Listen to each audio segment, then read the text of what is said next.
Imagine a crowded government office. The air is stuffy. People shift nervously, clutching folders packed with forms and certificates. A mother waits for hours to register her child's birth. An entrepreneur holds her breath, hoping the papers needed for her business are in the right stack. One missing signature, one lost file, and dreams are delayed. Paper has always held power. It decides who belongs, who owns, who can travel, who can prove their story.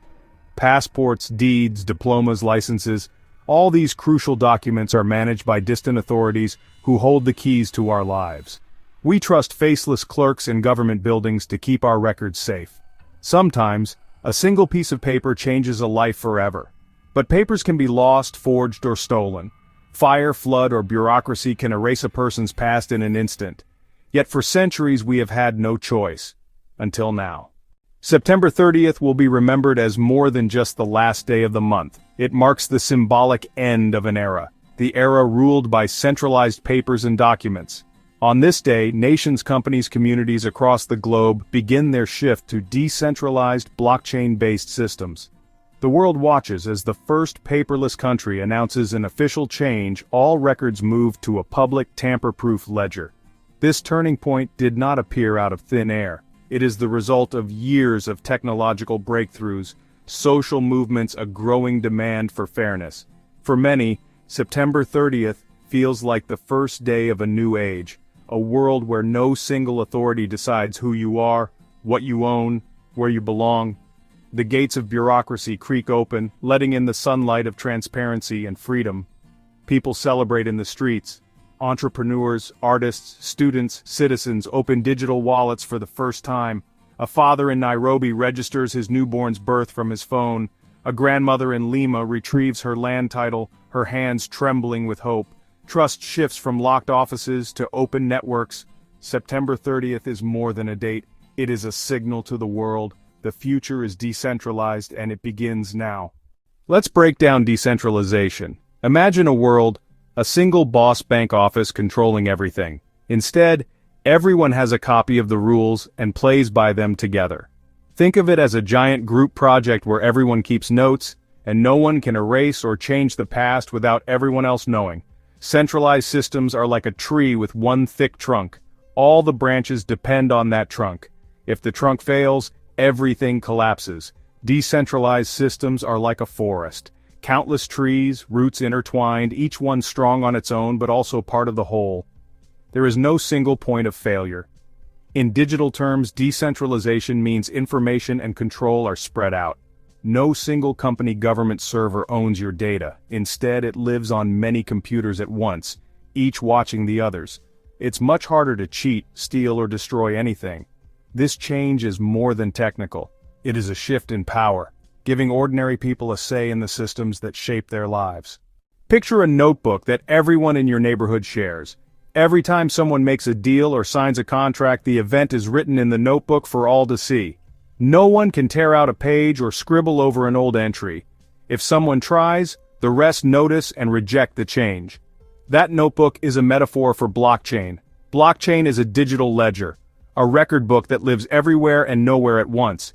Each new entry is a block, locked to the previous one by math so strong it's almost unbreakable. Web 3 is the next layer, the internet built on top of this open ledger, where you can own your digital identity money ideas directly without needing a middleman. Smart contracts are like vending machines. You put in the right coins, digital tokens, press a button, trigger a condition, and the snack or service comes out automatically. No one can fudge the machine or take your money and run. The rules are written in code for all to see. These tools sound simple, yet they're powerful. They turn the internet from a place of renting, accounts, data, trust, into a place of true ownership. Decentralization is about more than technology. It's really about people, taking back control over their lives. No longer do you need a powerful official to vouch for your identity, your money, your achievements. You hold the keys. You decide who can see your data. You decide how it is used. A farmer in India, once dependent on distant banks, now borrows directly from neighbors through blockchain platforms. Transparent records reassure lenders. Fair smart contracts protect both sides. A student in Cairo owns her diploma as a digital token. It's impossible to forge or lose. She can share it anywhere in the world. She can share it instantly. Even artists and musicians benefit. Through decentralized platforms, they connect with fans directly. Payments are automatic, payments are fair, payments are global, no big company takes a cut, no middleman stands between creativity and reward. In this new world, everyone has a seat at the table. This is the real power of decentralization. Ordinary people everywhere, empowered by trustless technology. Let's compare the old world and the new. In the old, a lost file means weeks of headaches. In the new, your information lives in the cloud, safe and accessible. In the old, banks close doors at 5 o'clock and charge hidden fees. In the new, your money moves anytime, anywhere with no middleman. But change is never easy. Centralized systems are familiar, stable sometimes, secure. Decentralized networks bring new risks, bugs and code questions about privacy and the fear of the unknown. Learning to trust algorithms instead of officials is a leap for many. Still, the benefits are hard to ignore. Decentralization means fewer gatekeepers, faster service, and more fairness. It means power is shared, not hoarded. Mistakes are caught early. Innovations blossom. But it also means we must all learn new skills and take new responsibilities. The world stands at the crossroads. The path ahead is bold, but the rewards are great. Stories from around the world show the ripple effects of decentralization. Stories from around the world show the ripple effects of decentralization. In rural Kenya, a family uses blockchain to prove ownership of their land. They avoid years of legal disputes. In Brazil, citizens vote on local issues through secure digital ballots. Turnout soars, and trust in democracy grows. Small businesses thrive. A baker in Berlin sells bread, accepting payments in digital tokens. His profits rise, freed from costly middlemen. In Seoul, a teenager launches a game on a decentralized platform. He earns money and global recognition. No publisher required.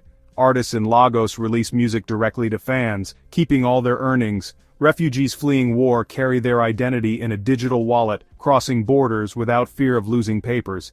These stories are not science fiction. They are happening now, and they show what is possible when power is shared. Each ripple becomes a wave. September 30th is only the beginning. The decentralized revolution is not just about technology, it is about hope. It is about the belief that everyone, everywhere, deserves a voice and a chance.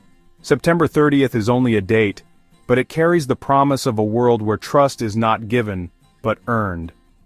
By math, by collaboration, by transparency. Like the stars that fill the sky, each person shines with their own light. No single point of failure can darken the night. Together, we are stronger, more resilient, and more free. The old world of papers and waiting rooms is fading. The new world of instant, fair, and open systems is rising. This change cannot be stopped. It is written in code. It is carried by the dreams of billions. The journey will be long, but the destination is clear. A future where power is shared and potential is limitless. Welcome to the dawn of the decentralized revolution. The best is yet to come.